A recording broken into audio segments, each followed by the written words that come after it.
Bismillahirrahmanirrahim. Assalamualaikum warahmatullahi wabarakatuh. Selamat datang di podcast Bisik ya, Bincang Asik KJS bersama Susi Ernawati. Yang nantinya pastinya ada bintang tamu yang sangat luar biasa yang akan membahas, mengkulik-kulik pengkaderan mungkin atau apapun request teman-teman yang di request di komen ya. Nanti jangan lupa request di komen apapun nanti pembahasannya. Jadi kita akan membahas sesuai apa yang di komen teman-teman. Nah, untuk selanjutnya nih di samping saya sudah ada yang berjas merah ya. Namanya mungkin berbeda dengan apa yang ada di jas. Mungkin bisa langsung berkenalan nih. Siapa namanya, Mas? Perkenalkan, nama saya Arya Nur Alifian. Dari mana? Kepala Bidang Kader. Perkaderan ataupun kaderisasi di Komisariat Jenderal Sudirman. Tentu saja ini adalah kabider saya ya. Saya di sini sama-sama di bidang kader sama Mas Arya di sini.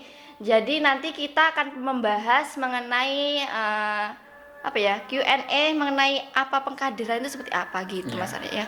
Jadi itu mungkin perkenalan aja. Jadi teman-teman nanti kita akan langsung bahas apa sih itu pengkaderan. Jadi aku nanti bakalan tanya-tanya ke Mas Arya ya, pakai bahasa Jawa gak apa-apa ya Mas Arya. Jadi teman-teman mungkin nggak paham tentang bahasa Jawa juga yang dari luar Pulau Jawa ya. Tapi nggak apa-apa, di sini kita sambil belajar bahasa Jawa juga. Ya betul nggak?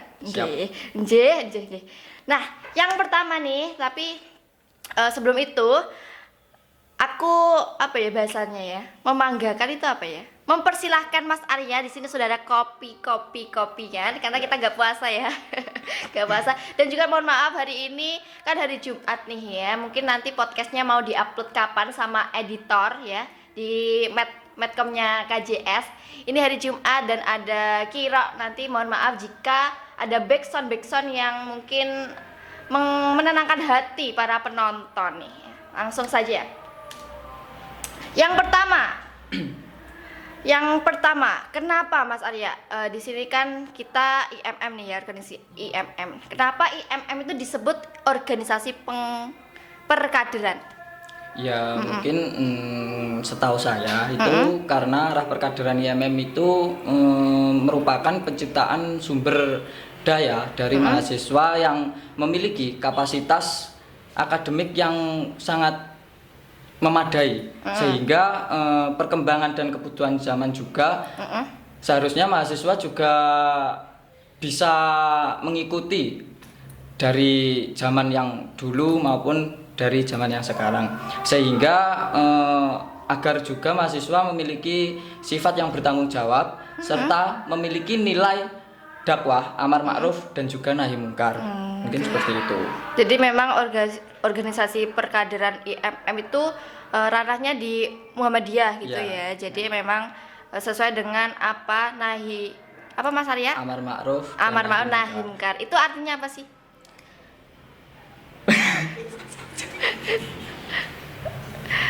Gak ada di list ya, ini gak ada di list pertanyaannya. Ya mungkin untuk arti dari amar ma'ruf dan nahi mungkar itu kita untuk menyeru kebaikan dan mencegah kemungkaran. Ya, mungkin seperti itu. Jadi seperti itu ya teman-teman. Kalau yang belum tahu kita nanti bisa belajar hal-hal baru di sini. Juga yang nggak tahu nih apa itu namanya istilah-istilah tersebut nanti bisa di komen ya, atau ada yang kurang benar apa yang dikatakan Susi dan Arya di sini ya. Oh iya, mungkin ada sedikit lupa lagi Mbak Susi, bahwasanya organisasi Ikatan Mahasiswa Muhammadiyah ini tidak hanya untuk mahasiswa yang berlatar belakang Muhammadiyah. Ada juga kita itu sangat welcome sekali. Yang bisa dikatakan disebut universal. Jadi enggak hanya berlatar belakang Muhammadiyah saja, kita juga membuka untuk semua mahasiswa yang sangat luas. Jadi emang basicnya itu mencetak akademisi Islam dokumenter. Gak apa-apa, ini biar naik lagi. Gak apa-apa. Aman teman-teman, aman. Oke, selanjutnya nggak apa-apa, ini tadi kesalahan teknis ya. Oke, jadi itu tadi pertanyaan yang pertama itu adalah kenapa organisasi IMM disebut organisasi perkaderan. Nih yang kedua, ini nanti ada beberapa pertanyaan. Yang kedua itu jikalau ingin menjadi kader di IMM, nah itu harus mengikuti apa dulu dan tahap-tahapnya itu seperti apa, Mas Arya? Ya mungkin sebelum masuk di pertanyaan, mungkin saya akan menjelaskan bahwasanya mahasiswa itu bisa dikatakan kader itu setelah dibaiat pada saat pelaksanaan perkaderan Darul Arkom Dasar. Nah, mungkin untuk lanjut kembali ke pertanyaan tadi, apakah harus mengikuti DAD atau ada beberapa tahapan-tahapan tertentu? Ya, tentunya sebelum melaksanakan ataupun mengikuti DAD, mahasiswa juga memiliki tahapan-tahapan tertentu. Yang pertama yaitu ada prapelaksanaan, Kak Susi. Apa itu? Dalam prapelaksanaan ini merupakan wahana dari teman-teman pengurus ataupun yang sudah menjadi kader itu wahana untuk open rekrutmen teman-teman mahasiswa yang ingin bergabung di organisasi Ikatan Mahasiswa Muhammadiyah ini. Nah, di dalam prapelaksanaan juga setelah melewati wahana rekrutmen itu tadi, itu ada juga salah satu kegiatan yaitu bisa dinamakan Masta Komisariat. Masta Komisariat. Nah, di dalam Masta Komisariat ini teman-teman mahasiswa yang ingin menjadi kader tentunya memiliki tujuan untuk yang pertama itu bisa mengenal lebih dekat dengan kultural komisariat yang ada di komisariat masing-masing. Ya, komisariat masing-masing tentunya. Betul. Seperti itu. Dan tak lain juga agar teman-teman mahasiswa yang ingin menjadi kader itu bisa lebih mengenal dengan temannya satu sama lain, Kak Susi. Karena kenapa? Karena mahasiswa yang ingin menjadi kader itu merupakan gimana ya? Menjadi bisa dikatakan kayak keluarga gitu loh, Kak Susi. Nah, betul. Jadi semakin erat gitu ya. Nah, ya, biar semakin erat juga untuk silaturahminya, mungkin seperti itu. Terus kalau di Komisariat Jenderal Sudirman sendiri untuk Masta Komisariat kemarin, kalau nggak lupa kemarin saya nggak salah, ya, nggak salah kalau nggak salah atau nggak apa-apa ya. Terus lanjut. Kalau nggak salah kemarin itu mengadakan Masta Komisariat di Banaran Eksotik, yaitu di Kecamatan Bulong tepatnya. Ya di situ kemarin dari Komisariat Jenderal Sudirman sendiri dilaksanakan selama 2 hari 1 malam. Ya. Itu. Jadi memang bukan hanya kita pengenalan di ruangan atau suatu indoor ya, maksudnya di indoor aja kita berusaha untuk memberikan hal-hal baru. Contoh di KJS kita kemarin ngecamp ya, apalagi kemarin di Banaran, tadi air terjunnya juga ya Mas Arya ya. Jadi memang asik sekali. Nanti mungkin Masta Komisariat selanjutnya akan ada hal-hal yang baru, kegiatan yang baru yang cukup menarik dan pastinya menarik gitu ya.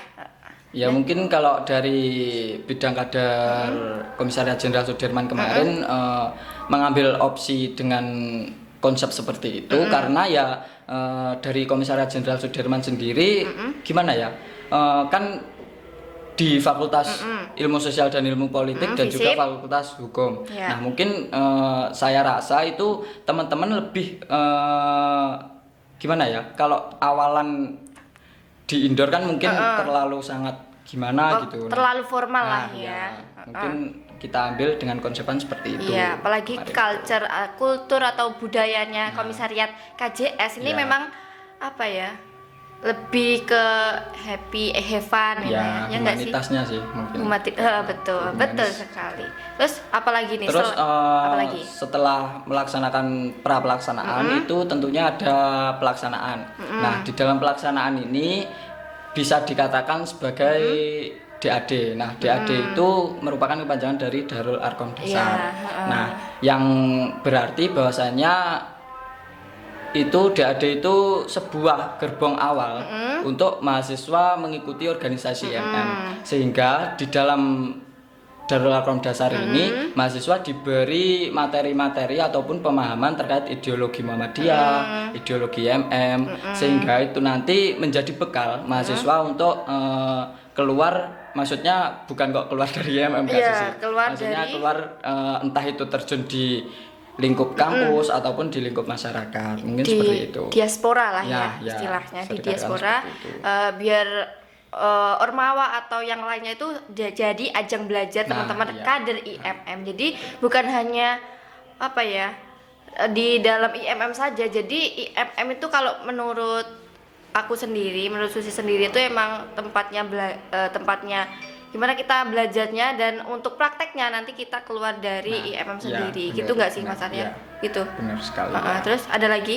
Terus soalnya kan Darul Arkom Dasar itu kan dulunya itu berarti rumah Arkom. Nah, dulu itu pada zaman Rasulullah itu sudah menciptakan beberapa tokoh-tokoh utama, yaitu contohnya Ali bin Abi Thalib, setelah itu Aisyah dan lain-lain. Nah, mungkin tujuan Darul Arkom Dasar itu juga agar teman-teman itu bisa gimana ya? Ya lebih ke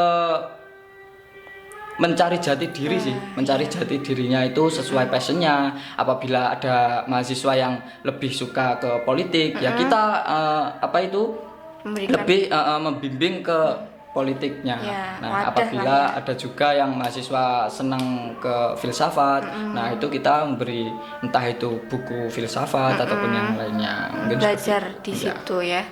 Oke, jadi memang bukan hanya tentang keagamaan saja, jadi memang prakteknya itu Nah, di politik iya. ada, terus ada kan ada trikoda triloginya Iya, itu ya, trikoda gitu trilogi itu itu. memang kita fokusnya itu di situ seperti itu. Nah, selanjutnya nih setelah DAD pastinya bukan hanya DAD saja kan, Iya. kita memang mencetak mengusahakan terbentuknya akademi Islam yang sebenar-benarnya, kan gitu ya benar, Mas Arya. benar, ya. Jadi setelah DAD itu pastinya ada kegiatan lanjutan, ada tahapan selanjutnya. Lanjutan. Nah, itu seperti apa sih tahapannya? Nah, mungkin setelah mengikuti ataupun melaksanakan perkaderan DAD, teman-teman mahasiswa yang ingin gabung di kader itu tidak lepas dari DAD saja, sehingga teman-teman itu dipantau selama normalnya itu 6 bulan Kak Susi. Nah, apabila dari teman pengurus itu ya wajibnya itu selama-lamanya itu dipantau. Karena apa? Mungkin teman-teman mahasiswa dalam pelaksanaan DAD itu ada yang kurang paham ataupun kurang mengerti terkait materi yang ada di dalam Darul Arkom Dasar. Nah, maka dari itu ya kalau normalnya 6 bulan itu ya untuk instruktur. Nah, kalau untuk pengurus dari komisariat sendiri itu kalau bisa ya seterusnya dipantau terus. Karena apa ya, takutnya apabila tidak dipantau itu nanti yang pertama kader itu nanti merasa kayak seperti tidak diorangkan. Nah, tidak itu nanti kan dimanusiakan. ya sangat sayang sekali. Nah, yang kedua itu nanti takutnya teman-teman kader itu salah untuk mengambil langkah untuk kedepannya, karena ya mungkin dia kurang diperhatikan. Terus untuk mau tanya kepada pengurus itu sangat gimana ya, sangat sungkan juga. Nah, mungkin ataupun malu itu bisa jadi. Nah, maka dari itu ya kita sebagai pengurus BPH itu ya lebih ke membimbing lah, apa yang kurang di dalam materi itu kita tambahi, mungkin seperti itu. Jadi itu ini untuk para kader ya, mungkin juga kita sebagai pengurus atau BPH itu juga pengen tahu kesukaan kalian tuh apa. Nah, iya benar sekali. Tanyai nggak apa-apa, iya nggak sih? Nah, ya. Tekoi rapopo. Soalnya ada pepatah yang bilang malu bertanya sesat di jalan. Kalau di kampus malu bertanya nggak tahu gedungnya yang mana gitu. Ya betul nggak sih? Karena aku sendiri kan nggak tahu. Apalagi kita kan angkatan online nggak sosial. Betul. Kadang parkiran mana, toilet mana nggak tahu. Ada. Soalnya kemarin ada pas udah wisuda tanya eksportorium itu toiletnya di mana. Padahal udah lulus loh ya. Nah, itu kita sangat sayang sekali. Sangat sayang sekali.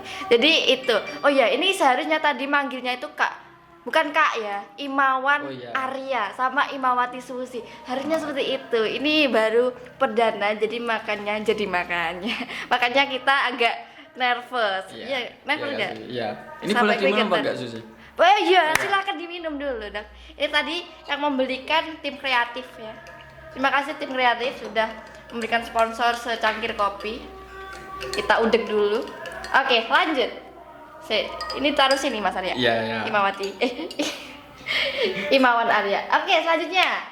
Imawati Susi akan bertanya kepada Imawan Arya, apa cuma di DAD saja pengkaderan itu dilakukan? Nah, mungkin kalau dalam buku SPI, buku SPI itu sistem perkaderan ikatan. Nah, itu ada yang namanya komponen dan jenjang, sehingga ada juga perkaderan utama, ada perkaderan khusus, dan ada juga perkaderan penunjang. Nah, maka dari itu tidak hanya di DAD saja perkaderan itu dilaksanakan, karena ada juga perkaderan penunjang, yaitu yang mana agar teman-teman kader itu memiliki skill. Contohnya ada teman kader yang condong ke religiusitas. Nah, itu nanti bisa kita arahkan ke kemarin ada PM3 itu. Nah, pelatihan mubalek itu. Nah, mungkin bisa kita arahkan ke situ untuk kader yang condong ke religiusitas. Ada juga kemarin di Surakarta ya, Imawati Susi itu ada KSB, nah, kelas KSB, seni budaya. Itu juga pengkaderan di luar pengkaderan. Itu pengkaderan pendukung seperti itu. Iya. Ya kan. Jadi selain pengkaderan yang dilakukan di internal IMM sendiri, ada pengkaderan luar yang mana itu bukan hanya di Ponorogo saja, tapi juga ada di luar Ponorogo ya. Pastinya untuk relasi juga, terus bagaimana pengembangannya nanti biar nggak cuma di situ-situ aja, biar nggak stuck gitu. Bisa sharing lah mungkin seperti itu. Perkaderan sana gimana, perkaderan sini juga gimana, mungkin seperti itu kan. Oke. Nah, setelah itu ada pertanyaan terakhir nih ya. Iya. Setelah DAD berarti sudah sah ya jadi kader. Iya. Nah, yang harusnya dilakukan kader untuk menjadi kader yang sesungguhnya itu seperti apa ya, Mas Arya?